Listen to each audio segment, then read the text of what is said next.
Pendant 22 ans, mes parents m'ont appelé le fardeau alors que ma sœur était leur enfant chéri. Lors de la réunion de famille, papa a fait un discours, nous n'avons qu'une seule fille dont nous sommes fiers. Ma sœur a ri. Alors je me suis levé, j'ai branché mon téléphone au projecteur et j'ai lancé un enregistrement. À la 7e minute, ma sœur se précipitait vers la porte. Je m'appelle Cassidy Thornton, j'ai 28 ans. Et il y a 3 semaines, mon père s'est levé lors de notre réunion de famille, a saisi le micro, et a dit quelque chose à mon sujet, devant 68 proches, que je porterai en moi pour le restant de mes jours. Nous n'avons qu'une seule fille dont nous sommes fiers. C'est ce qu'il a dit. Et il regardait droit vers ma sœur aînée, Brianna, quand il l'a dit. Pendant 22 ans, ma famille m'a appelé le fardeau. Le bébé prématuré qui coûte trop cher. La sœur silencieuse que personne ne défendait. La fille qui s'asseyait au bout de chaque table, tandis que Brianna recevait les frais de scolarité, les éloges, et l'amour. Mais ce qu'aucun d'eux ne savait, ni mes parents, ni mes cousins, pas une seule personne dans cette foule, c'est qu'il y a 6 semaines, un jeudi soir, à ma table de cuisine, Brianna s'est saoulée et a tout avoué. L'argent qu'elle avait volé à nos parents, le diplôme d'infirmière qu'elle avait falsifié, les mensonges qu'elle servait à la famille sur moi depuis mes 14 ans, et j'ai tout enregistré. 14 minutes qui allaient briser 22 ans de silence. Avant de vous raconter ce qui s'est passé quand j'ai appuyé sur lecture, prenez un moment pour aimer et vous abonner, mais seulement si vous estimez que cette histoire le mérite. Et dites-moi dans les commentaires, d'où regardez-vous, et quelle heure est-il là où vous êtes maintenant? Laissez-moi vous ramener 22 ans en arrière, vers une nuit de janvier en Géorgie, quand je suis arrivé dans ce monde 6 semaines trop tôt, et que je suis devenu la dette que ma famille n'a jamais voulu payer. Je suis venu au monde 6 semaines en avance, un mardi soir de janvier, dans un hôpital à 40 minutes de notre maison, parce que le plus proche n'avait pas d'unité de soins intensifs néonatales. Mes poumons n'étaient pas prêts. Mon cœur n'était pas prêt. Rien chez moi n'était prêt. 3 semaines dans l'unité de soins intensifs néonatales. 87 000 $ de frais médicaux. Mes parents venaient juste de conclure l'achat de leur première maison 2 mois auparavant. Mon père, Glenn, conduisait des camions pour une compagnie de fret régionale. Ma mère, Jolene, avait quitté son emploi de réceptionniste pour rester à la maison avec ma sœur, Brianna, qui avait 3 ans. Je connais le montant exact en dollars, parce que ma mère s'est assurée que je ne l'oublie jamais. Elle racontait l'histoire à chaque action de grâce, chaque Noël, chaque réunion de famille où il y avait un public. Cassidy nous a presque mis en faillite avant même de pouvoir ouvrir les yeux, disait-elle. Puis elle riait, et les proches riaient, et je restais assise là, tenant ma fourchette si fort que mes jointures devenaient blanches.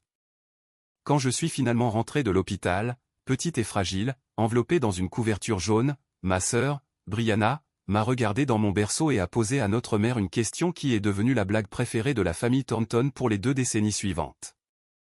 On peut la renvoyer. Tout le monde a ri. Mon père, mes tantes, mes oncles, même ma grand-mère Edith, bien que j'ai appris plus tard qu'elle avait arrêté de rire bien avant les autres. Cette question, on peut la renvoyer, m'a suivi à chaque anniversaire, chaque bulletin scolaire, chaque dîner de fête. Brianna le disait quand je renversais du jus. Mon père le disait quand j'étais malade en voiture lors des voyages. Ma mère le chuchotait à sa sœur Ruth au téléphone, quand elle pensait que je ne pouvais pas entendre. Mais j'entendais toujours. En grandissant, j'ai appris les règles de notre famille très tôt. Règle numéro 1, Brianna passe en premier. Règle numéro 2, si quelque chose tourne mal, c'est probablement la faute de Cassidy. Règle numéro 3, ne pas se plaindre des règles 1 et 2. Quand j'avais 10 ans, j'ai gagné la première place du concours d'écriture du comté. Ma professeure d'anglais, Madame Adley, a appelé la maison pour féliciter mes parents. Ma mère a oublié de venir à la cérémonie de remise des prix. Cette même semaine, Brianna a terminé 3e lors d'une compétition d'athlétisme scolaire, et nous sommes tous allés au Olive Garden pour fêter ça. Je me souviens d'être assise dans cette banquette, tenant mon certificat sous la table, me demandant si quelqu'un allait poser des questions à ce sujet. Personne ne l'a fait. Mais c'est l'action de grâce de mes 14 ans qui a brisé quelque chose en moi. Brianna a dit à ma mère, les larmes aux yeux, parce que Brianna savait toujours exactement quand pleurer, que j'avais volé le pendentif en or de notre grand-mère Edith, celui que grand-mère portait sur sa photo de mariage, celui qu'elle avait promis de transmettre. Je n'y avais pas touché. Je n'avais même pas été dans la chambre de grand-mère ce week-end-là. Ça n'avait pas d'importance. Ma mère a cru Brianna instantanément. J'ai été traîné devant 12 proches dans le salon, et on m'a dit de m'agenouiller et de m'excuser auprès de ma grand-mère pour avoir été une voleuse. Je me suis agenouillé. J'ai pleuré. J'ai dit que j'étais désolé pour quelque chose que je n'avais pas fait. 2 semaines plus tard, le collier est réapparu dans le tiroir de la commode de Brianna. L'explication de ma mère, il a dû se mélanger avec la lessive. Personne ne s'est excusé auprès de moi. Pas ma mère. Pas Brianna. Personne. Cette nuit-là, j'ai trouvé le vieux journal intime de ma mère dans le placard du couloir. Je ne sais pas pourquoi je l'ai ouvert. Peut-être que je cherchais une preuve qu'elle m'avait aimé autrefois. Au lieu de cela, j'ai trouvé cette ligne, datée de l'année de ma naissance. Parfois, je regrette que nous ne nous soyons pas arrêtés à un seul enfant. Je l'ai lu 7 fois. J'espérais que les mots se réorganiseraient d'eux-mêmes. Ils ne l'ont pas fait. J'ai quitté la maison l'été de mes 18 ans. J'avais obtenu une bourse partielle pour une université d'État à 2 heures de route. Rien de l'Ivy League, mais j'en étais fier. J'avais besoin que mes parents couvrent les $4000 restants par semestre. J'ai apporté la lettre d'aide financière au dîner comme si je présentais une affaire devant un jury. Mon père l'a à peine regardé. Ma mère n'a pas levé les yeux de son assiette. « Nous avons déjà assez dépensé pour toi », a-t-elle dit.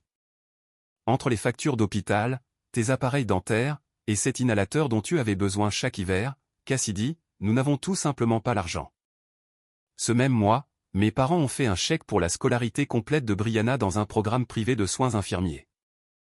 $28 000. Pas de bourse partielle. Aucune question posée. Alors, j'ai travaillé 2 emplois. Barista à 6 heures du matin, saisi de données dans une agence d'intérim jusqu'à 10 heures du soir. J'ai mis 5 ans pour finir ce qui aurait dû en prendre 4. Mais j'ai obtenu mon diplôme en comptabilité, avec 0 dette. Personne n'est venu à ma cérémonie. J'ai porté ma toge seule, dans une foule d'étrangers et de leurs familles en liesse. Et pourtant, j'ai continué à me présenter. Chaque Noël, je faisais 2 heures de route avec des cadeaux que j'avais emballés moi-même. Chaque action de grâce, j'apportais un dessert que personne n'avait demandé. Je m'asseyais au bout de la table. Je dormais sur le canapé, tandis que Brianna avait la chambre d'amis avec la courte pointe que ma grand-mère avait faite. J'appelais ma mère chaque dimanche soir. Elle décrochait peut-être 1 fois sur 3 appels. Je me disais que c'était suffisant.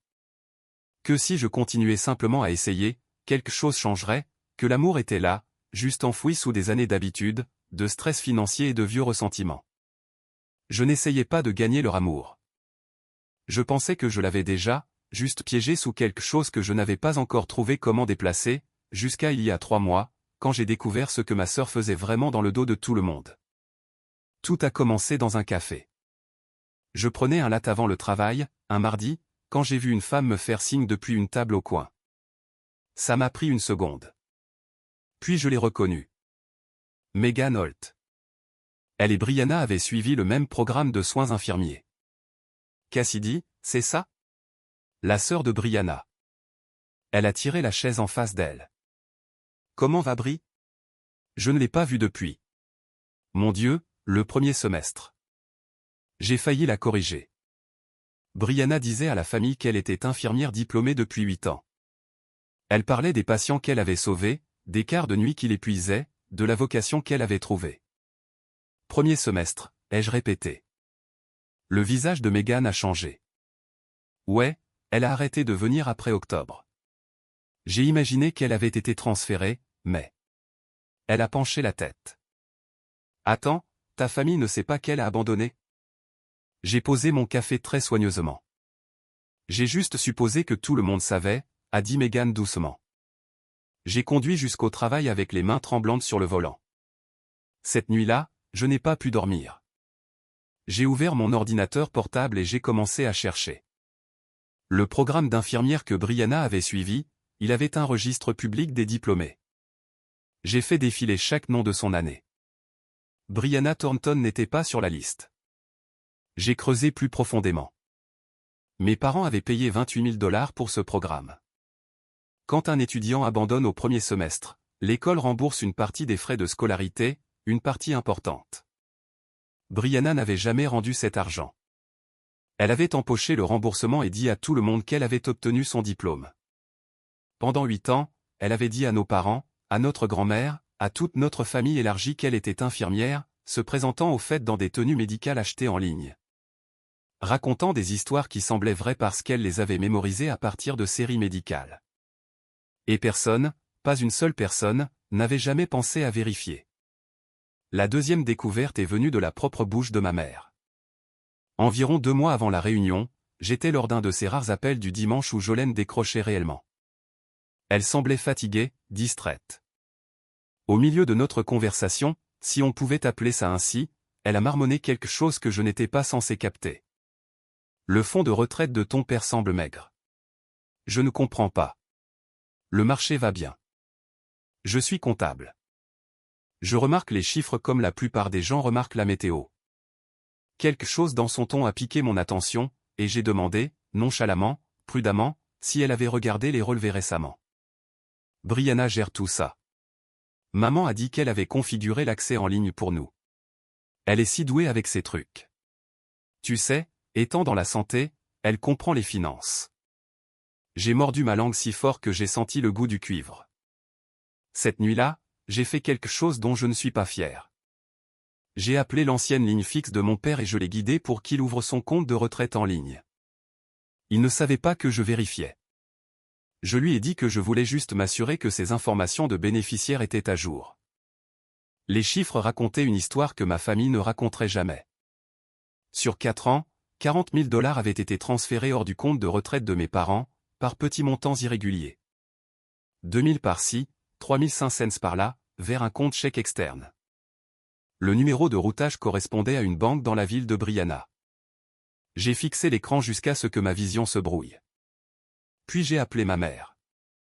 Je lui ai dit, aussi doucement que possible, que quelque chose n'allait pas avec le fonds de retraite, que l'argent n'était pas allé dans des pertes de marché, qu'il était allé quelque part de précis. Elle m'a coupé la parole avant que je finisse. Ne sois pas jalouse de ta sœur, Cassidy. Brianna gère ce compte parce qu'elle est responsable, contrairement à certaines personnes. Elle a raccroché, et c'est là que j'ai compris. Leur dire en privé ne marcherait jamais. Laissez-moi être clair sur ce qui était en jeu. Ma grand-mère, Edith Callaway, avait 79 ans. Elle avait construit une vie sur une magnifique propriété à l'extérieur d'Atlanta, une maison qu'elle et mon grand-père avaient conçue ensemble avant son décès, un jardin qu'elle avait gardé fleuri pendant 40 ans, et assez d'économies pour laisser quelque chose de significatif derrière elle. Elle mettait à jour son testament. Elle l'avait dit à la famille. Et dans les 2 mois précédant la réunion, Brianna avait rendu visite à grand-mère 4 fois. 4 fois. Ma sœur, qui normalement faisait une visite par an tout au plus, était soudainement la petite fille la plus dévouée de Géorgie. Elle apportait des fleurs. Elle apportait de la soupe maison, que j'ai appris plus tard qu'elle avait achetée chez un traiteur et transférée dans ses propres contenants. Elle s'asseyait à la table de cuisine de grand-mère, lui tenait la main, et parlait de sa carrière d'infirmière. Ma mère disait à la famille, Brianna prend si bien soin de maman. Elle est si altruiste. Je savais ce qui se passait. Brianna se positionnait. Elle voulait être le nom sur le testament, l'unique héritière, le trophée final de l'enfant chéri. Si je restais silencieuse, 3 choses se produiraient. Mes parents perdraient encore plus d'argent qu'ils ne pouvaient se permettre de perdre. Ma grand-mère serait trompée et réécrirait son héritage sur la base de mensonges. Et je perdrais la dernière personne de ma famille qui m'avait vraiment vu. Je ne planifiais pas une vengeance. Ce mot semble trop net, trop propre pour ce que c'était. J'essayais de protéger ma grand-mère de la même personne qui avait volé mes parents, menti sur son éducation, m'avait piégé pour vol quand j'avais 14 ans, et avait passé 22 ans à s'assurer que je n'ai jamais de place à la table familiale. Mais j'avais besoin de preuves, pas de soupçons, pas de feuilles de calcul comptable. Une preuve qui ne pouvait pas être expliquée, recadrée, ou enterrée sous le déni de ma mère. J'avais besoin des propres mots de Brianna. 3 semaines avant la réunion, j'ai envoyé un texto à ma sœur. Et Bri, je sais que les choses ont été bizarres entre nous. On peut parler avant la réunion ? Je ne veux pas que ce soit gênant devant grand-mère. Elle a répondu en 4 minutes. Bien sûr, chez toi. Cela aurait dû tout me dire. Brianna ne venait jamais à mon appartement. Elle pensait que mon quartier était indigne d'elle. Mais la réunion était dans 3 semaines, et elle avait besoin que je sois silencieuse et coopérative devant grand-mère Edith. Une visite rapide pour pacifier la sœur difficile. Ça valait le trajet. Elle s'est présentée un jeudi soir, dans une blouse en soie et un jean de créateur, portant une bouteille de Pinot Grigio.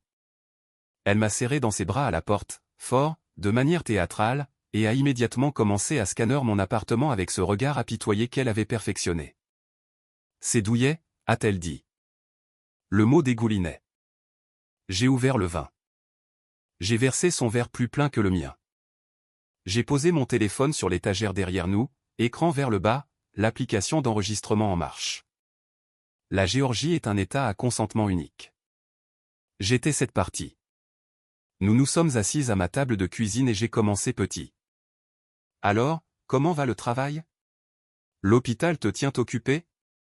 Brianna s'est lancée dans une histoire sur un patient qui avait fait un arrêt cardiaque pendant son quart mardi dernier. Elle l'a raconté avec des gestes de la main, des pauses, des inflexions vocales, toute la performance. Elle avait toujours été douée pour ça, faire passer la fiction pour un souvenir.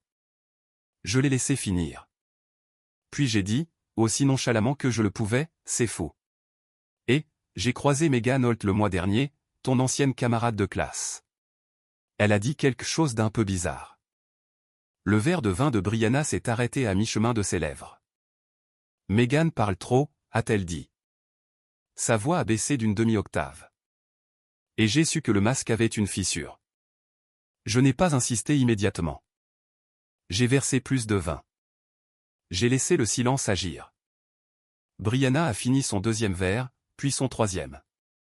Le Pinot Grigio faisait ce que je ne pouvais pas faire, desserrer les boulons qu'elle gardait si soigneusement serrés en public. Bri, ai-je dit doucement. Je ne te juge pas. Je veux juste comprendre. On est sœurs. Elle m'a fixé pendant un long moment. Puis quelque chose a changé derrière ses yeux. Pas de la culpabilité, pas de la peur, mais quelque chose de pire. Du mépris. Le genre qui vient du fait de croire qu'on est intouchable. Tu veux comprendre? Elle s'est penchée en arrière. Bien. Et alors Brianna Thornton, l'enfant chéri, la fille bien-aimée, l'infirmière de la famille, a commencé à parler. Je n'ai pas fini l'école d'infirmière. La belle affaire. Ce n'était pas pour moi. Elle a agité la main comme si elle chassait un moucheron. L'argent des frais de scolarité de maman et papa. Ils me devaient ça pour toutes les années où j'ai dû être la parfaite pendant que tu les saignais à blanc. Ma poitrine s'est serrée. Je n'ai rien dit. Tu sais ce que j'ai dit à maman quand tu avais 14 ans? Que tu avais volé le collier de grand-mère?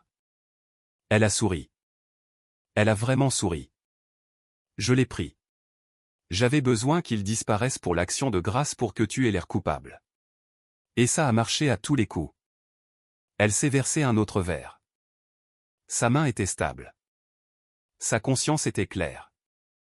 Tout ce que j'avais à faire, c'était pleurer. Et maman prenait mon parti à chaque fois. Tu étais toujours si facile à écarter du chemin, Cass. Tu ne ripostais jamais. Tu encaissais juste sous la table. Mes mains tremblaient. Ma mâchoire me faisait mal à force de serrer les dents. Mais j'ai gardé mon visage immobile. J'ai gardé ma respiration régulière, parce que le téléphone sur l'étagère captait chaque syllabe. Et Brianna n'avait pas fini. Le vin avait décollé la dernière couche. Le compte de retraite de papa. Brianna a incliné son verre, regardant la lumière se réfracter à travers le vin comme si elle admirait un bijou. J'ai pris environ 40 000 sur les 4 dernières années. De petits montants. Ils ne le découvriront jamais. Ils pensent que le marché s'est effondré, a-t-elle ri. Un son court, brillant, insouciant. Et grand-mère, ai-je demandé. Ma voix était stable. À peine. Brianna s'est penchée en avant, les coudes sur la table. Pourquoi penses-tu que j'ai rendu visite à grand-mère, Cass? Elle réécrit son testament. Je ferai en sorte que mon nom soit le seul qui compte. Elle a soutenu mon regard. Et puis elle a dit la chose qui a tout scellé. Et toi? Tu n'auras rien. Juste comme toujours. Elle a posé son verre doucement. Parce que dans cette famille, je suis la fille. Toi, tu es la facture. Tu es la facture, pas le fardeau.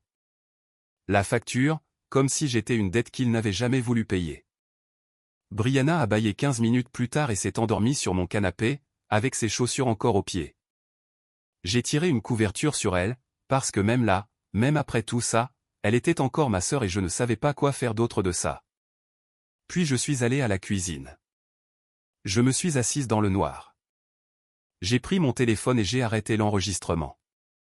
14 minutes et 22 secondes. Je n'ai pas pleuré. Je voulais le faire, mais quelque chose avait changé en moi. Quelque chose de tectonique et d'irréversible, et pleurer donnait l'impression de revenir en arrière. J'ai écouté l'enregistrement une fois depuis le début, juste pour m'assurer qu'il était clair.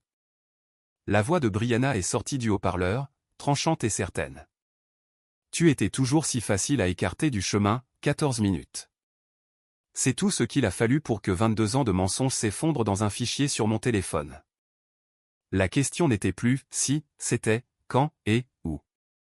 Maintenant, je vais faire une pause ici juste une seconde parce que j'ai besoin de vous demander quelque chose. Si vous étiez moi, assis seul dans cette cuisine sombre avec 14 minutes de vérité sur votre téléphone, est-ce que vous le feriez écouter en privé à vos parents, ou attendriez-vous le moment unique où la vérité ne pourrait pas être balayée sous le tapis? Mettez un 1 dans les commentaires pour « le dire aux parents » ou un 2 pour « attendre la réunion ». Et si vous êtes investi dans cette histoire, appuyez sur ce bouton d'abonnement, parce que ce qui vient ensuite est la partie que je n'arrive toujours pas à croire qu'elle se soit produite. Maintenant, retour à l'histoire. 2 semaines avant la réunion, j'ai passé un coup de fil qui a tout changé. Ma tante Ruth a décroché à la 2e sonnerie. Ruth Callaway est la sœur cadette de ma mère. Plus calme, plus vive d'esprit, et la seule personne de la famille qui m'ait jamais regardé comme si j'étais une personne entière et pas une note de bas de page. Quand j'avais 8 ans et que j'ai eu une pneumonie, Ruth a conduit 3 heures dans une tempête de neige pour s'asseoir près de mon lit. Quand j'ai obtenu mon diplôme universitaire seul, c'est elle qui a envoyé des fleurs. La carte disait « Je te vois, Cassidy. » Depuis toujours. « Salut, ma chérie », a-t-elle dit. Qu'est-ce qui se passe? Je ne lui ai pas parlé de l'enregistrement. Pas encore. J'ai juste demandé prudemment, « Tante Ruth, as-tu déjà pensé qu'il y avait quelque chose qui clochait chez Brianna ?» La ligne est restée silencieuse si longtemps que j'ai cru que l'appel avait coupé. Puis Ruth a expiré lentement. J'observe ta sœur depuis des années, Cass. Quelque chose ne colle pas. Les histoires de carrière, l'argent, la façon dont elle gère tes parents. Mais je n'ai jamais rien pu prouver. Elle m'a dit qu'elle avait essayé une fois. Il y a 3 ans, elle a mentionné à Jolene que les histoires de Brianna sur le travail semblaient incohérentes. La réponse de Jolene a été immédiate et nucléaire. Elle a arrêté de parler à Ruth pendant 6 mois, l'a coupé des textos de groupe de la famille, a dit au cousin que Ruth traversait une mauvaise passe. Ta mère détruira quiconque menace l'image de Brianna, a dit Ruth, y compris sa propre sœur. J'ai fermé les yeux. Tante Ruth, est-ce que tu t'occupes du diaporama à la réunion? L'installation du projecteur? Je m'occupe de la technique pour le montage photo de la famille. Ouais. Pourquoi?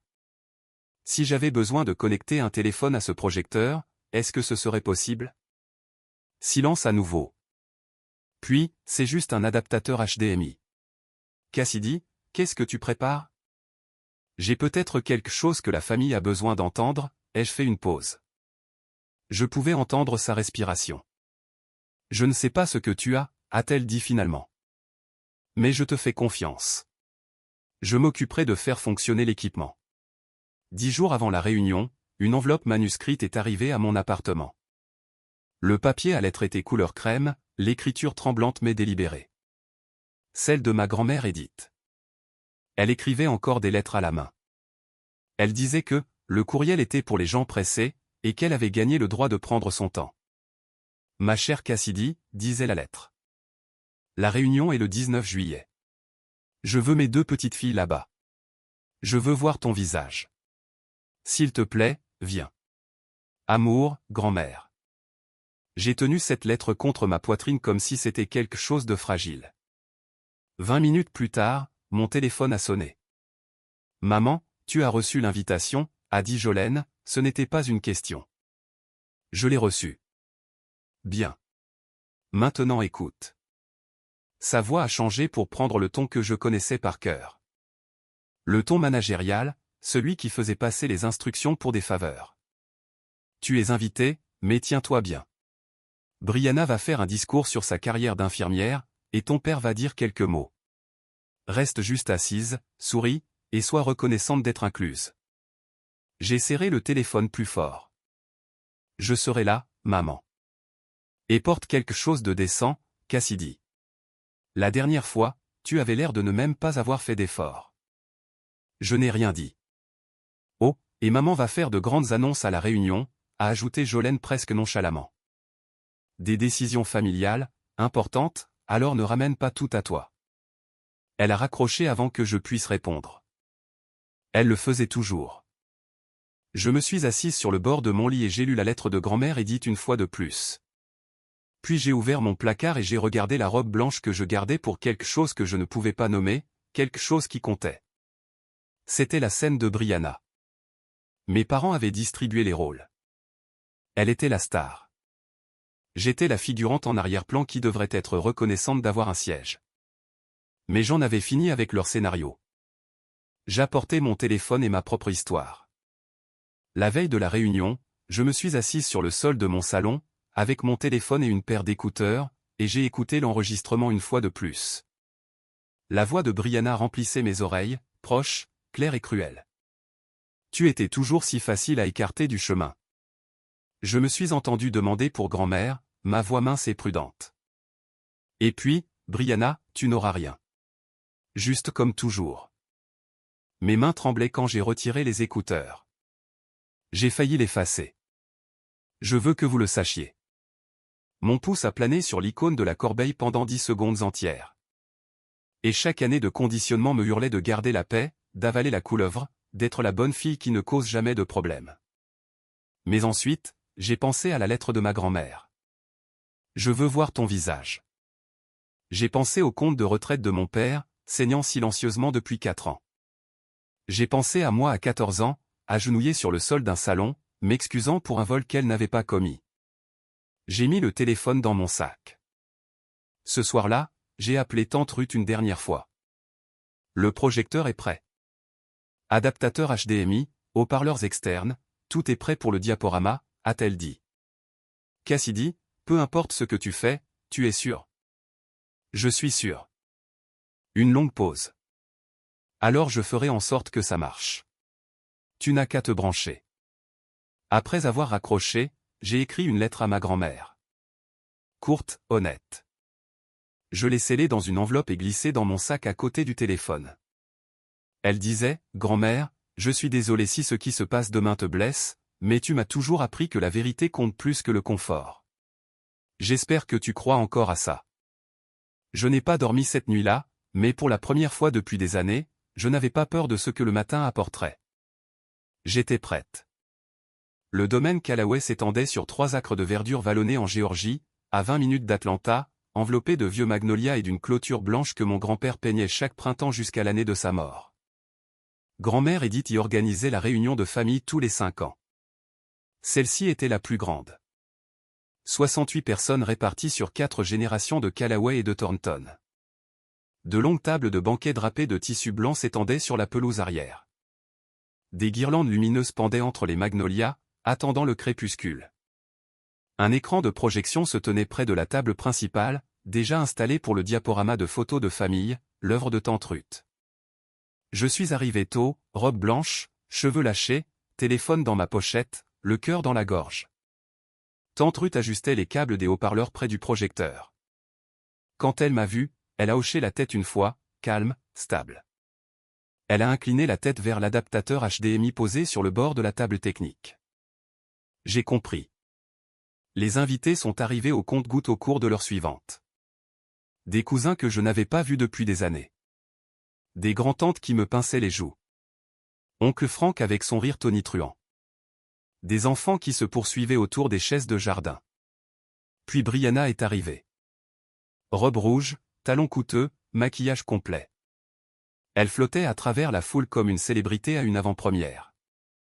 Embrassant les joues, serrant les mains, jouant la chaleur de manière si convaincante que j'ai presque cru moi-même. Elle est allée directement vers grand-mère Edith et l'a enveloppée dans une étreinte qui a duré juste assez longtemps pour que 3 personnes la photographient. Mes parents encadraient Brianna comme des gardes du corps. Glenn dans son pantalon kaki repassé, Jolene dans une robe fleurie, la main sur l'épaule de Brianna, rayonnant, le trio parfait. Je me tenais près du fond, près des hortensias, tenant un verre de thé glacé sucré que je ne buvais pas. Et grand-mère Edith, en pleine étreinte avec Brianna, a regardé par-dessus l'épaule de sa petite fille, m'a trouvé dans la foule, et m'a fait un petit sourire triste qui a brisé quelque chose dans ma poitrine. Le dîner a été servi à 18 h. Poulet frit, choux verts, pain de maïs, coblé aux pêches. Le festin de la réunion Callaway n'avait pas changé depuis des décennies. Les gens ont rempli leurs assiettes, trouvé leur siège, et se sont installés dans ce genre de chaos chaleureux et bruyant dont les grandes familles du Sud ont le secret. Je me suis assise au bout de la deuxième table. Personne n'avait assigné de place, mais d'une manière ou d'une autre, la géographie familiale me poussait toujours vers la périphérie. Après le dîner, ma mère s'est levée et a tapoté une fourchette contre son verre. Les conversations se sont tues. Avant de faire le diaporama, a annoncé Jolene, Brianna a quelque chose qu'elle aimerait partager. Certains d'entre vous savent qu'elle fait un travail incroyable en tant qu'infirmière. Bri, chérie, viens ici. Applaudissements. Des applaudissements chaleureux, encourageants et confiants de la part de 68 personnes qui n'avaient aucune raison de douter. Brianna a marché vers l'avant avec l'aisance de quelqu'un qui avait répété cela devant le miroir. Elle a pris le micro sans fil de la table technique de Ruth et a souri, ce sourire symétrique et exercé qui l'avait sorti de toutes les impasses dans lesquelles elle s'était retrouvée. Merci, maman. Elle a pressé une main sur sa poitrine. Les soins infirmiers ont été l'expérience la plus gratifiante de ma vie. Le mois dernier, j'ai aidé une patiente à se remettre d'un accident vasculaire cérébral. Elle m'a tenu la main et m'a dit que je lui avais sauvé la vie. Les gens ont murmuré avec admiration. Grand-mère Edith a hoché la tête fièrement. 5 minutes de pure fiction livrée impeccablement.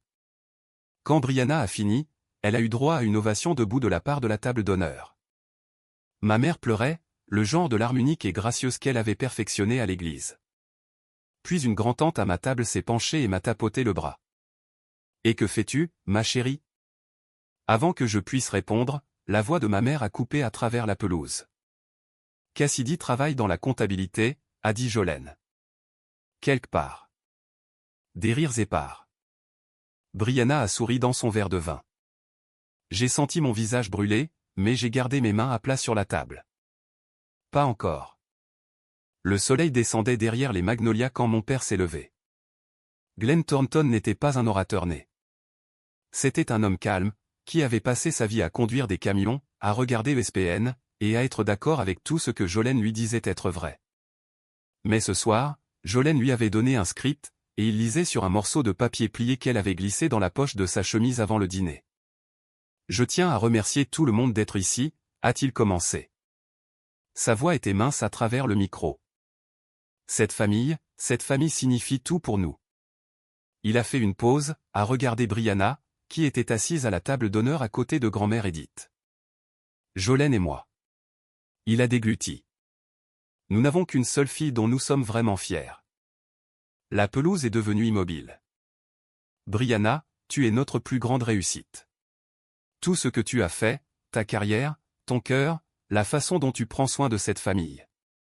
Nous n'aurions pas pu rêver d'une meilleure fille. Applaudissements. Pas un tonnerre. Il y avait un courant sous-jacent gênant. Quelques personnes regardaient autour d'elle, une cousine bougeait sur sa chaise, mais assez de gens ont applaudi pour que cela semble validé. Personne ne m'a regardé. Personne n'en avait besoin. J'étais assise à la table du fond. 68 personnes devant moi. Les mots de mon père flottaient encore dans l'air d'été comme de la fumée.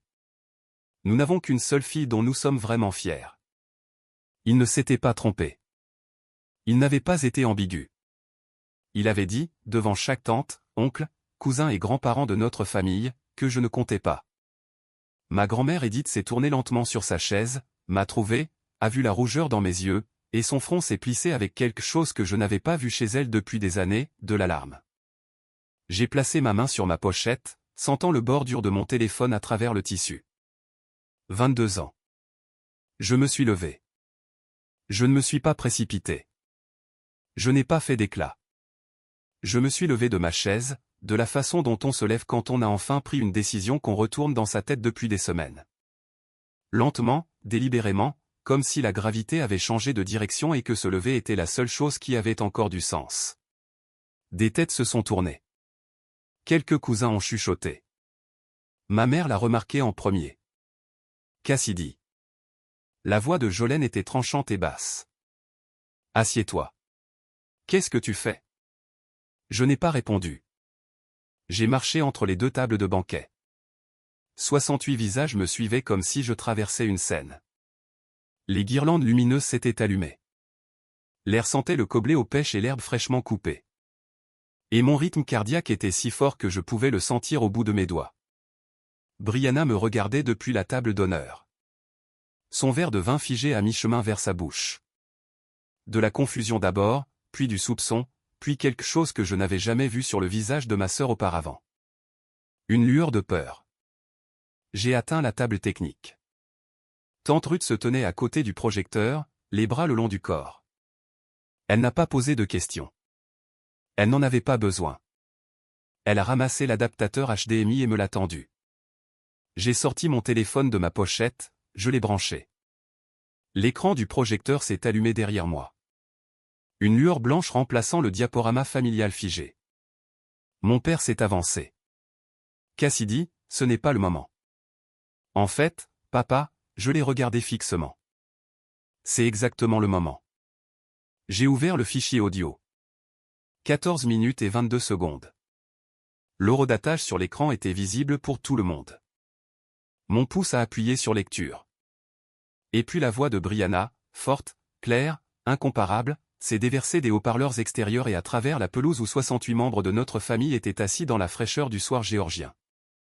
Je n'ai pas fini l'école d'infirmière. La belle affaire. Le vrai visage de Brianna est devenu blanc alors que sa voix enregistrée remplissait l'air. La première chose que j'ai remarquée, c'était le silence, pas le genre poli qui s'installe sur une pièce pendant un discours. C'était quelque chose de plus lourd. Le silence de 68 personnes réalisant, tout en même temps, que quelque chose qu'elle n'avait pas prévu allait changer tout ce qu'elle croyait savoir. La voix enregistrée de Brianna a roulé depuis les haut-parleurs comme une confession jouée dans un tribunal. Je n'ai pas fini l'école d'infirmière. La belle affaire. Ce n'était pas pour moi.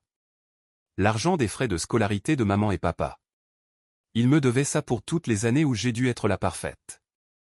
Quelqu'un à la deuxième table a posé son verre. Le petit tintement du cristal sur le bois a résonné comme un coup de feu dans le calme. Ma mère a bondi de sa chaise. Elle s'est dirigée vers le projecteur avec les deux mains levées, les yeux hagards. Éteins ça, Cassidy. Éteins ça tout de suite. Elle était à 3 pas quand la voix de ma grand-mère a coupé l'air comme une lame. Jolene. Ma mère s'est figée. Grand-mère Edith n'avait pas élevé la voix. Elle n'en avait pas besoin. 79 ans d'autorité tranquille faisaient le travail pour elle.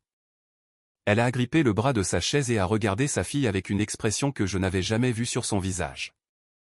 Pas de la colère exactement, mais une dévastation qui la précédait. Assieds-toi. La voix d'Edith tremblait, mais chaque mot était de fer. Je veux entendre chaque mot. Ma mère s'est assise comme une enfant qu'on aurait surprise debout sur la table.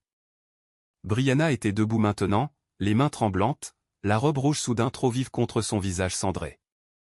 C'est sorti de son contexte. Elle m'a piégé.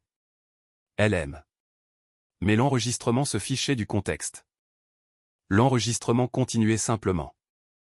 La propre voix de Brianna, joyeuse, insouciante et après 3 verres, remplissant l'air d'été avec des vérités qu'elle n'avait jamais eu l'intention de partager. À la 4e minute, l'enregistrement avait atteint l'argent. Le compte de retraite de papa. La voix de Brianna était presque jubilatoire à la lecture. J'ai pris environ 40 000 sur les 4 dernières années. De petits montants. Ils ne le découvriront jamais. Ils pensent que le marché s'est effondré. Enregistré, Brianna a ri. La vraie Brianna ne riait pas. Mon père, toujours debout près du micro à l'avant, s'est laissé tomber sur la chaise la plus proche comme si ses jambes avaient cessé de fonctionner. La couleur a quitté son visage en temps réel. J'ai regardé un homme, qui s'était tenu devant sa famille pour effacer une fille afin d'en louer une autre, réaliser soudainement que la fille qu'il avait louée le volait. C'est notre retraite, a chuchoté Glenn. Mais le micro était toujours allumé et tout le monde l'a entendu. Jolene s'est tournée vers Brianna. Dis-moi que ce n'est pas vrai. Sa voix s'est brisée en deux. Dis-le-moi, Brianna. Maman, je peux expliquer. Ce n'était pas comme ça. J'allais rembourser. L'enregistrement lui a coupé la parole. La propre voix de Brianna à nouveau, brillante et indifférente. Maman croit tout ce que je dis. Tout ce que j'ai à faire, c'est pleurer, et elle prend mon parti. La main de ma mère est allée à sa bouche. Un son est sorti d'elle. Pas tout à fait un cri, pas tout à fait un halètement. Quelque chose entre les deux, qui je pense n'arrive que lorsqu'on entend sa propre manipulation décrite par la personne qui l'a utilisée comme une arme. Autour des tables, les réactions se sont propagées vers l'extérieur. Oncle Frank a croisé les bras et a secoué la tête lentement. La femme d'un cousin s'est penchée et a chuchoté quelque chose d'urgent à son mari. Deux des tantes les plus âgées ont échangé un regard qui portait 30 ans de soupçons enfin confirmés. Et grand-mère Edith restait parfaitement immobile, les mains jointes sur ses genoux, écoutant chaque mot avec l'attention minutieuse de quelqu'un qui assemble un verdict. Puis est venue la 6e minute, et le collier. Tu sais ce que j'ai dit à maman quand tu avais 14 ans? Que tu avais volé le collier de grand-mère? La voix enregistrée de Brianna était chaude de vin et d'autosatisfaction. Je l'ai pris. J'avais besoin que tu sois hors du tableau pour l'action de grâce et ça a marché. Le son qui est venu de ma grand-mère était petit, mais il a tout arrêté. Edith a pressé sa main à plat contre la table. Ses doigts tremblaient. Elle s'est tournée et m'a regardé, non pas avec pitié, mais avec une horreur qui me disait qu'elle revivait cette action de grâce. La fille de 14 ans à genoux, s'excusant pour un crime qu'elle n'avait pas commis. La petite fille qu'elle avait regardée être humiliée, tandis que la vraie voleuse se tenait à côté d'elle, les yeux secs et souriante. « Oh, ma chérie », a chuchoté Edith. Je ne pense pas que quelqu'un d'autre l'ait entendu, mais moi si. L'enregistrement a continué. Minute 7. Pourquoi penses-tu que j'ai rendu visite à grand-mère? Elle réécrit son testament. Je ferai en sorte que mon nom soit le seul qui compte. La prise d'Edith sur la table s'est resserrée jusqu'à ce que ses jointures blanchissent. Et toi, a continué l'enregistrement. Brianna s'est penchée vers le micro comme si elle partageait un secret. Tu n'auras rien, juste comme toujours. Parce que dans cette famille, je suis la fille. Toi, tu es la facture. C'est à ce moment-là que Brianna s'est enfuie. Elle a repoussé sa chaise avec un grincement qui a déchiré le calme. Elle a attrapé son sac, a enlevé un talon, et à moitié couru, moitié trébuché à travers la pelouse vers la porte du jardin, sa robe rouge accrochant la lumière des guirlandes. Mais le domaine faisait 3 acres. La porte était loin, et 68 personnes observaient chacun de ses pas. Le cousin Marcus, 24 ans, bâti comme un secondeur, les bras croisés, se tenait près du chemin du jardin. Il ne l'a pas attrapé. Il n'a pas parlé. Il est juste resté là. Et Brianna s'est arrêtée. Derrière elle, grand-mère Edith s'est levée de sa chaise. Ma grand-mère a marché vers le devant du rassemblement, de la façon dont les femmes de sa génération le font quand elles ont atteint la limite de ce qu'elles peuvent tolérer. Lentement, le dos droit, avec une dignité qui rend le silence obligatoire. Quelqu'un lui a tendu le micro sans fil. Elle l'a tenu à 2 mains. J'ai passé 79 ans à construire cette famille, a dit Edith. Sa voix tremblait, mais elle portait. Et aujourd'hui, j'apprends que la personne en qui j'avais le plus confiance nous mentait à tous. Elle s'est tournée vers moi. Cassidy. Je ne pouvais plus respirer. Je te dois des excuses. Ses yeux brillaient. Je les ai regardés te pousser de côté pendant des années. Je me disais que ça irait mieux. Je me disais que ta mère finirait par comprendre. J'aurais dû parler plus tôt. J'aurais dû me battre plus fort pour toi. Et je suis profondément, profondément désolé. J'ai serré les lèvres. Je ne pleurerai pas devant 68 personnes. Je ne le ferai pas. Edith s'est retournée vers la foule. Je rencontrerai mon avocat lundi matin. Mon testament, tel qu'il est actuellement, sera réécrit. Elle a fait une pause, laissant l'information atterrir. Je veux que chaque personne ici sache pourquoi. La pelouse était si calme. Je pouvais entendre les cigales dans les magnolias. Pas à cause de l'argent, a continué Edith. Parce que la confiance, une fois brisée, doit se mériter à nouveau. Elle a regardé Jolene, assise immobile sur sa chaise, le mascara coulant, et Glenn, qui fixait ses mains. Et certains d'entre vous ont beaucoup de chemin à faire pour la mériter. Au bord du jardin, Brianna restait figée, une chaussure au pied, sa pochette pressée contre sa poitrine, les larmes coulant sur son visage. Je me tenais à côté du projecteur, téléphone toujours connecté, enregistrement terminé. Je n'avais pas dit un seul mot depuis que j'avais appuyé sur lecture. Je n'en avais pas besoin. La vérité avait tout dit pour moi. Je veux m'arrêter ici un instant, parce que cette partie me pèse encore. Pensez-vous que ma grand-mère a fait la bonne chose, ou était-ce trop de l'annoncer comme ça devant tout le monde? Écrivez, justice, dans les commentaires si vous pensez qu'elle avait raison. Écrivez, trop loin, si vous pensez que la conversation sur le testament aurait dû rester privée. Je veux vraiment savoir ce que vous en pensez.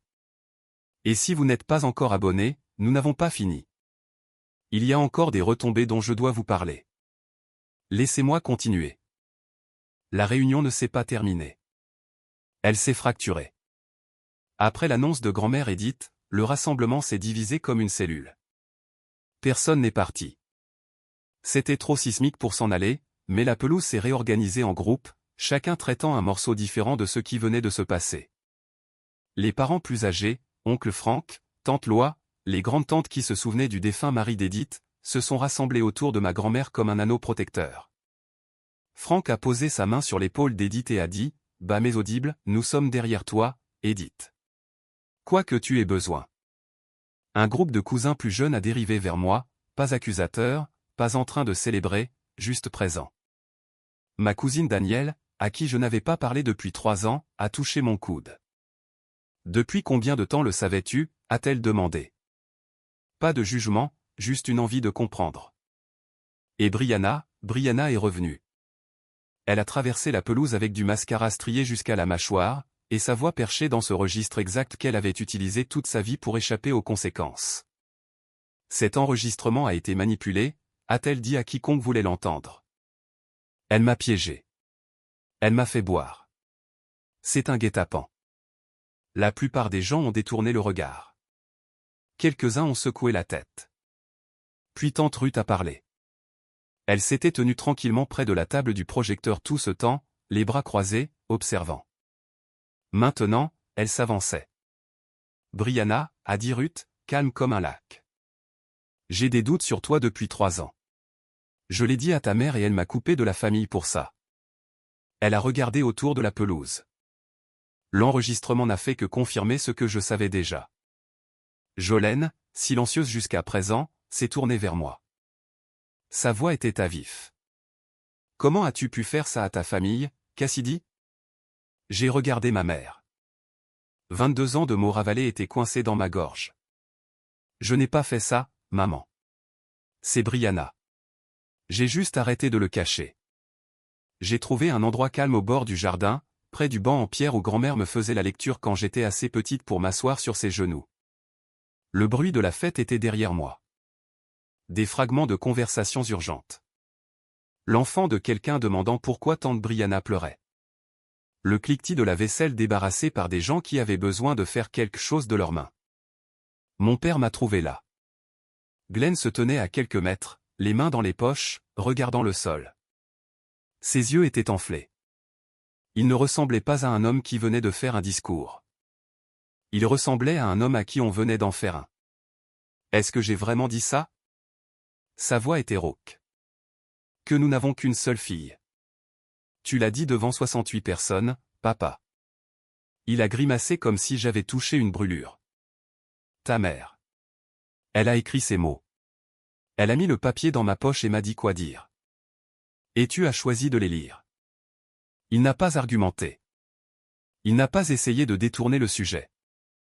Il est juste resté là, absorbant le coup comme un mur. Je suis désolé, Cassidy. Sa voix s'est brisée sur mon nom. Je ne sais pas comment réparer ça. Je l'ai regardé pendant un long moment. Cet homme qui avait conduit des camions pendant 30 ans, qui ne prenait jamais la parole au dîner, qui laissait sa femme et sa fille aînée écrire les règles pendant que sa plus jeune fille en payait le prix. Ce n'était pas un monstre. C'était quelque chose de presque pire. Un spectateur qui m'aimait en silence, et qui n'avait jamais laissé cet amour être assez fort pour compter. Je ne te demande pas de réparer ça tout de suite, papa. Je l'ai dit doucement, non pas parce qu'il avait mérité de la douceur, mais parce que la cruauté n'avait jamais été mon langage. Je te demande d'arrêter de faire semblant que je n'existe pas. Il a pleuré. Je n'avais jamais vu mon père pleurer en 28 ans. Il n'y a pas eu d'étreinte, pas de résolution. Juste deux personnes debout dans un jardin, apprenant comment recommencer à partir des décombres. J'étais assise sur les marches du porche quand grand-mère Edith est venue et s'est laissée tomber à côté de moi. Elle bougeait avec précaution. Sa hanche la gênait depuis des mois, mais elle a refusé ma main et s'est assise selon ses propres termes. Pendant un moment, aucune de nous n'a parlé. La soirée avait viré au bleu sombre. Les lucioles clignotaient sur la pelouse arrière où, une heure plus tôt, tout avait changé. Tu as gardé cet enregistrement, a dit Edith. Ce n'était pas une question. Tu aurais pu l'utiliser pour la blesser il y a des semaines, mais tu as attendu. J'ai failli ne pas le passer, grand-mère. J'ai failli partir. Mais tu ne l'as pas fait. Elle s'est penchée et a pris ma main. Sa peau était fine et fraîche, mais sa prise était ferme. Et je suis reconnaissante, parce que j'ai failli donner tout ce que j'ai à une menteuse. J'ai secoué la tête. Je n'ai besoin de rien de ton testament, grand-mère. Ce n'est pas pour ça que je...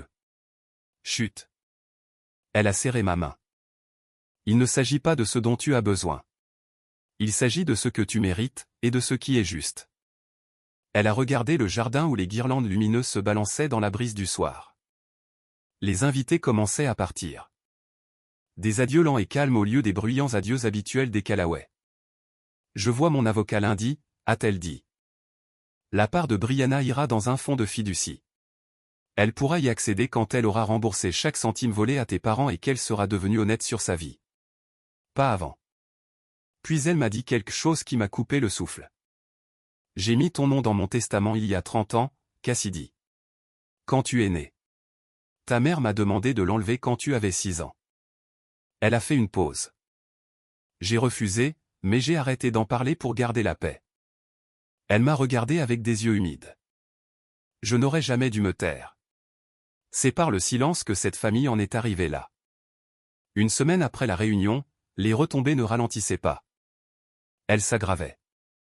Brianna a essayé la voie des réseaux sociaux en premier. Elle a posté sur Facebook, « Ma propre sœur m'a poignardé dans le dos à notre réunion de famille. Je ne me suis jamais senti aussi trahi. » Le post a eu 11 « j'aime », tous d'amis qui n'étaient pas là. Puis le cousin Marcus a commenté, « On a tous entendu l'enregistrement, Brianna. Tu t'es poignardée toute seule. » 27 personnes ont aimé sa réponse. Brianna a supprimé le post dans l'heure. Le chat de groupe de la famille a subi un changement sismique. Brianna a été retirée, non pas par une personne, mais par un consensus silencieux. Daniel a simplement créé un nouveau chat et ne l'a pas ajouté. Personne n'a objecté. Mon père m'a appelé un mardi soir. C'était la première fois de ma vie qu'il composait mon numéro sans que Jolene ne l'y incite. J'ai sorti les relevés du compte de retraite, a-t-il dit. Sa voix semblait avoir vieilli de 10 ans. Elle a pris plus que ce qu'on pensait. 42 300 $. Casse, tout est documenté. Les virements, les dates, tout. J'ai fermé les yeux. Qu'est-ce que tu vas faire? Ta mère et moi rencontrons un conseiller financier cette semaine, et peut-être un avocat. Il a fait une pause. J'aurais dû t'écouter quand tu as appelé. Ouais, papa, tu aurais dû. Il y avait autre chose, aussi. La carrière d'infirmière, celle que Brianna avait jouée si magnifiquement à la Réunion. Celle qu'elle avait utilisée pour impressionner grand-mère et charmer la famille. Elle s'est complètement effondrée. Un cousin qui travaillait dans la santé s'est renseigné. Brianna n'était pas infirmière. Elle n'était même pas aide-soignante certifiée. Elle était réceptionniste dans une clinique chiropratique à 50 km de son appartement. Elle répondait au téléphone et planifiait des rendez-vous. Elle faisait ça depuis 6 ans. Chaque histoire qu'elle avait racontée, chaque patient qu'elle avait sauvé. De la fiction, chaque mot. 2 semaines après la réunion, ma mère a appelé. J'ai failli ne pas décrocher. Mon téléphone était posé sur le comptoir de la cuisine, vibrant avec son nom, et je l'ai regardé sonner 2 fois avant de répondre. Cassidy. Sa voix était petite, plus petite que je ne l'avais jamais entendue, dégonflée, comme si quelqu'un avait laissé sortir l'air de la femme qui avait contrôlé le récit de notre famille pendant 25 ans. Je ne savais pas pour l'argent, a-t-elle dit. Ou pour le collier. Je te jure que je ne savais pas. Je te crois que tu ne savais pas pour ces choses-là, maman. J'ai gardé ma voix égale. Mais tu savais comment tu me traitais. Tu n'avais pas besoin d'un enregistrement pour savoir ça. Silence. Le genre qui s'étire jusqu'à devenir sa propre réponse. J'avais si peur quand tu es né. Sa voix s'est brisée. Les médecins nous ont dit que tu pourrais ne pas survivre à la première nuit, et puis tu l'as fait, et les factures sont arrivées, et ton père et moi étions en train de nous noyer. Je pense que Elle s'est arrêtée, a recommencé. Je pense que je t'ai blâmé pour quelque chose qui n'était pas ta faute. Et une fois que j'ai commencé, je n'ai pas su comment m'arrêter. J'ai serré le téléphone. Une partie de moi, la fille de 14 ans encore agenouillée sur ce sol du salon, voulait raccrocher. Une autre partie de moi, la partie qui avait passé 22 ans à appeler chaque dimanche, a tenu bon. Peux-tu me pardonner, a-t-elle chuchoté. Je ne suis pas encore prête pour ça, maman. Je l'ai dit sans cruauté, sans tranchant, juste honnêtement. Mais je ne ferme pas la porte. Une longue respiration tremblante à l'autre bout. Si tu veux une relation avec moi, ai-je continué, ça commence par l'honnêteté. Plus de choix de camp. Plus d'effacement de la famille. Plus question de laisser Brianna écrire l'histoire. Elle n'a pas argumenté. Elle n'a pas essayé de détourner le sujet. Elle a juste dit, d'accord. Ce n'était pas une résolution. Mais c'était le premier mot honnête qu'elle m'avait dit en 22 ans. 3 semaines ont passé depuis la réunion. Cela nous amène à maintenant, à aujourd'hui, alors que je vous raconte cette histoire. Grand-mère Edith a rencontré son avocat le lundi suivant la réunion, exactement comme elle l'avait promis. Le Nouveau Testament divise sa succession équitablement entre ses enfants et petits-enfants, mais la part de Brianna est détenue dans un fonds conditionnel. Les termes sont simples. Brianna doit rembourser chaque dollar qu'elle a pris sur le compte de retraite de ses parents, et fournir une preuve vérifiée d'emploi et d'éducation avant que le fonds ne soit débloqué. Pas d'échappatoire, pas de raccourci, juste la responsabilité de ses actes. Mon père et son conseiller financier ont passé au peigne fin 4 années de relevé. Le total n'était pas de 40 000. C'était 47 200 $. Brianna avait écrémé le compte jusqu'à 2 mois avant la réunion. Glenn et Jolene consultent un avocat sur leurs options. Ils n'ont encore rien déposé. Je pense qu'une partie d'eux est encore sous le choc. Brianna n'a parlé à personne dans la famille. Son appartement à Augusta est vide. Un cousin est passé vérifier. La rumeur dans la famille dit qu'elle a déménagé à Nashville pour vivre avec son petit ami. Elle n'a retourné aucun appel. Quant à tante Ruth, grand-mère Edith l'a réinvitée dans le cercle familial le lendemain de la réunion. 3 ans de silence brisé par un seul coup de fil. Ruth m'a dit plus tard qu'Edith avait dit « J'aurais dû t'écouter. J'aurais dû vous écouter toutes les deux. » La semaine dernière, j'ai reçu un courriel de ma grand-mère. Pas de langage formel, pas de jargon juridique, juste une ligne. « Viens me voir quand tu veux, ma chérie. La chambre d'amis est à toi. » Elle l'a toujours été. J'ai lu ce courriel 4 fois, et contrairement à l'entrée du journal de ma mère d'il y a 22 ans, celle qui disait qu'elle regrettait de ne pas s'être arrêtée à un seul enfant, ces mots ne m'ont pas donné envie qu'il change. Ils étaient exactement justes. C'est un jeudi soir. Je suis assise dans mon appartement, la même cuisine où Brianna a bu 3 verres de Pinot Grigio et a démantelé 22 ans de ses propres mensonges. La tache de vin sur la table est toujours là. Je ne l'ai pas nettoyée. Je ne sais pas vraiment pourquoi. Les gens n'arrêtent pas de me demander si je me sens coupable, si je regrette d'avoir passé l'enregistrement, si je souhaite avoir géré les choses différemment. Voici ma réponse honnête. Je n'ai pas passé cet enregistrement pour détruire ma sœur. Je l'ai passé parce que pendant 22 ans, ma famille racontait une histoire sur moi qui n'était pas vraie. Et j'étais la seule personne qui pouvait changer le récit. Pas avec de la colère, pas avec des discours, juste avec la vérité diffusée à voix haute, dans un espace où elle ne pouvait pas être chuchotée pour être effacée. Est-ce que je regrette qu'on en soit arrivé là? Chaque jour. Mais je sais ce qui se serait passé si j'étais restée silencieuse. Ma grand-mère aurait laissé son héritage à une menteuse. Mes parents auraient perdu plus d'argent qu'ils ne pouvaient se permettre de perdre. Et j'aurais passé le reste de ma vie assise au bout de la table, espérant que quelqu'un remarque que j'étais là. J'ai fini d'espérer. Pas d'une manière amère, d'une manière libre. J'aime toujours mes parents. J'aime toujours ma sœur. C'est la partie que les gens ne comprennent pas à propos du fait de fixer des limites. Il ne s'agit pas d'arrêter d'aimer. Il s'agit d'arrêter la partie où l'amour est utilisé comme une laisse. Mon téléphone vibre. Un texto de mon père. Je pense à toi aujourd'hui. 3 mots. Pas d'excuses. Pas de grands gestes. Juste la reconnaissance que j'existe, que je suis sa fille, aussi. Ce n'est pas parfait.